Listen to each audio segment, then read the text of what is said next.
Have you ever found yourself justifying toxic behavior just because it came from someone you love? Maybe a parent, a sibling, or a longtime friend? It's a painful truth sometimes. The people closest to us can hurt us the most. And even though we might call it love, loyalty, or family duty, the truth is, toxic is toxic. Carl Jung, one of the most profound voices in modern psychology, warned us about the danger of tolerating such behaviors. He taught us to pay attention to the unconscious patterns, to the ways we lose ourselves trying to keep the peace. In this video, we're going deep. We'll uncover the 5 behaviors you should never tolerate no matter who is doing them. We'll explore them through the lens of Jungian psychology, focusing on how these patterns damage your sense of self, block your growth, and trap you in roles that are not yours to play.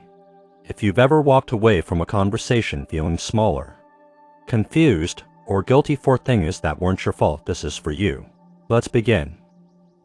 Chapter 1. Emotional manipulation disguised as concern.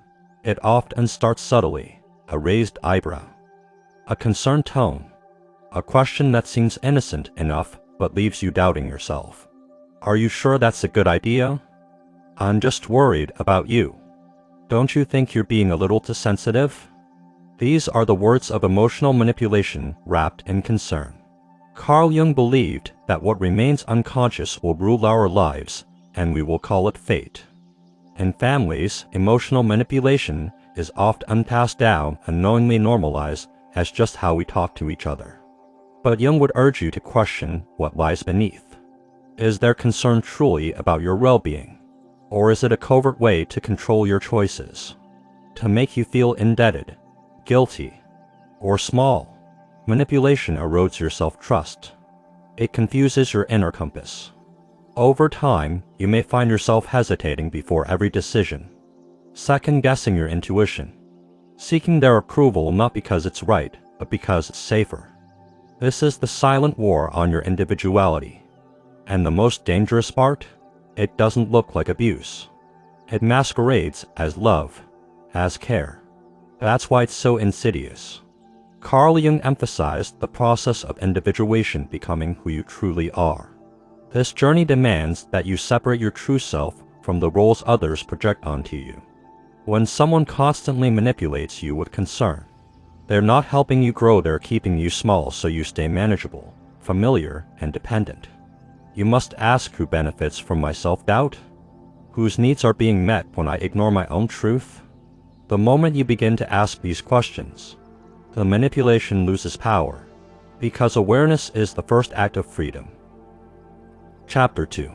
Constant criticism that masquerades as advice. There's a fine line between constructive feedback and chronic criticism.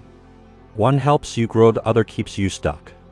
When someone constantly criticizes your every move, even under the guise of just trying to help, they aren't offering guidance. They're chipping away at your sense of self. Carl Jung believed that what we criticize in others often reflects the shadow, the unacknowledged parts of ourselves we fear or reject. So when someone constantly points out your flaws, belittles your ideas, or mocks your dreams, they may actually be projecting their own inner wounds onto you. And this can be especially confusing when it comes from family. Parents who nitpick every decision, siblings who laugh at your ambitions, uncles or aunts who offer backhanded compliments. It's easy to dismiss it with, "That's just how they are." But Jung would ask, why are you tolerating it? Why are you normalizing a pattern that leaves you feeling inadequate? Criticism that is constant doesn't uplift. It imprisons. It rewires your brain to expect rejection. Soon, you start silencing yourself before others can. You hold back your ideas, your opinions, your creativity, not because they aren't valuable, but because you've been conditioned to believe they'll never be good enough. This kind of environment is psychologically suffocating. It creates what Jung called a complex cluster of painful, repressed emotions and beliefs that form around a core wound. And unless we bring that complex into consciousness, we'll continue living under its control. Breaking free means realizing that love should never feel like walking on eggshells. Advice, when offered with love, Empowers, it doesn't belittle. It doesn't shame. When you start recognizing the difference, you stop internalizing the poison. You start choosing what serves your growth and discarding what doesn't, even if it wears the mask of family. Chapter 3. Disrespecting your boundaries. The silent erosion of self. Carl Jung spoke of the importance of individuation, the process of becoming who you truly are by integrating your conscious and unconscious self. Boundaries, in this light, are not just personal preferences or polite suggestions. They are sacred psychological structures that protect our sense of identity. When someone repeatedly disrespects your boundaries, even in subtle ways, it isn't just rude, it's a psychological violation that can fracture your sense of self over time. In families, boundary crossing is often disguised as closeness. A parent might read your messages because they say they care. A sibling might demand your time and energy, assuming you owe them because of blood ties. But love without respect is not love, it's possession. Carl Jung warned that the ego, when unchecked, seeks to control and absorb others, especially as it claims to love. When someone violates your boundaries, they are not honoring your autonomy. They are trying to fold your will into theirs. Over time, this erodes your inner voice. You begin to second guess your instincts, to doubt your own desires and needs. You might even feel guilty for wanting space or privacy. But true psychological wholeness, the very goal of Jungian growth, cannot be reached without firm, healthy boundaries. Protecting your boundaries is not selfish. It's an act of self-respect. It's how you preserve the integrity of your inner world. Those who truly love you will want you to flourish as an individual. They won't need to guilt you, pressure you, or manipulate you into compliance. If someone cannot respect your boundaries, even if they're family, then it is your duty to protect your energy and your psyche. Jung reminds us that the journey to selfhood requires courage, and sometimes that means walking away from those who refuse to see you as a whole, separate, sacred being. Chapter 4. Manipulation through guilt. Emotional blackmail disguised as love. Carl Jung understood the shadow, the hidden part of our psyche that contains all the feelings, urges, and behaviors we repress. In relationships, especially within families, the shadow often emerges in the form of guilt. When someone uses guilt to control you, they're not appealing to love, they're summoning your shadow self, the part of you that fears being unworthy, unloved, or rejected. This manipulation is powerful precisely because it feels like your own conscience talking, but it's someone else's unmet needs being projected onto your identity. Guilt tripping can sound like, after all I've done for you, or if you loved me, you would. These statements are not acts of love. They are attempts to bypass your free will. Jung would call this a denial of the self, the deepest part of your being that strives toward individuality and truth. When you give in to guilt, you are not acting from your center, but from a place of psychological coercion. Emotional blackmail often stems from the manipulator's own unresolved wounds. They might not even realize they're doing it, but that doesn't make it any less toxic. Jung warned that when we fail to make the unconscious conscious, it rules our lives and we call it fate. If you allow guilt to determine your choices, you become trapped in patterns that are not your own. You start living someone else's story instead of writing your own. The key to breaking free from guilt manipulation is awareness. Once you recognize the pattern, you can stop internalizing their projections. You can stand in your truth and say, I understand you're hurting, but I am not responsible for your healing. This doesn't make you cold or unloving. It makes you conscious. Jung believed that true love comes from a place of freedom, not obligation. When someone loves you, they want you to choose them, not to feel forced, guilty, or indebted. In reclaiming your choices from guilt, you reclaim your power, and in doing so, you honor your inner self, the most sacred part of your psychological journey. You are not here to carry the emotional weight of others. You are here to become whole. Chapter 5. Invalidating your emotions, the invisible wound.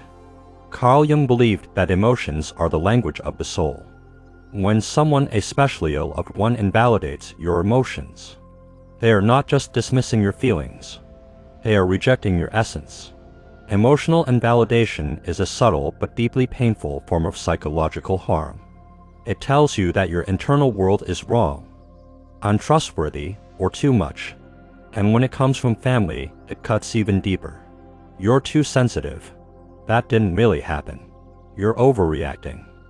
These are the phrases that slowly dismantle your sense of reality. Jung might describe this as a severing from the self. You begin to doubt your perceptions. You start suppressing your emotions, thinking they are a burden, but in truth, they are your compass. They guide you toward what's safe, what's wrong, and what's sacred. When your emotions are repeatedly invalidated, you stop expressing them. You retreat inward. Over time, this emotional suppression can manifest as anxiety, depression, or numbness. Jung called this the neurosis of the soul, a psychological crisis born from a disconnection from one's true self. Healing from this requires reconnecting with your emotions, honoring them as truth, and refusing to accept relationships that shame you for feeling. Family members may not realize they are doing harm, but that does not make the harm any less real. You are not responsible for their emotional immaturity. You are, however, responsible for your own healing. And that begins with creating space where your emotions are seen, heard, and validated. In Jungian terms, this is how you reintegrate the lost parts of your soul through radical emotional honesty. Do not stay silent to keep the peace. Do not minimize your pain to protect others. Your feelings matter, your experiences matter, and you deserve relationships even in your own family where love includes emotional respect. Jung reminds us that wholeness is found not by pleasing others, but by remaining true to the deepest parts of ourselves. Conclusion: the courage to choose yourself. Carl Jung believed that the greatest journey a human being could undertake is the journey inward towards self-awareness, self-acceptance, and individuation. When we allow harmful behaviors to persist in our lives, especially from those closest to us, we detour from that journey. We abandon our own path in favor of someone else's shadow. Jung understood that while love is powerful, it must be rooted in respect, honesty, and psychological wholeness. Anything less is not love, it's dependency, illusion, or fear.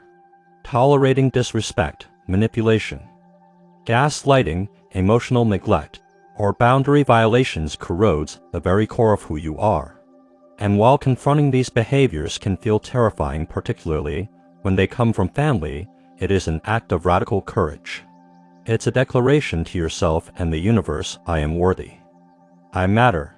My inner peace and personal truth are sacred. You don't have to wait for others to change to reclaim your power. You simply need to stop tolerating what no longer aligns with your growth. Jung would say that the path forward is not always one of reconciliation, but sometimes one of separation, a healthy detachment from what injures your soul. This is not cruelty. This is not abandonment. This is you becoming whole.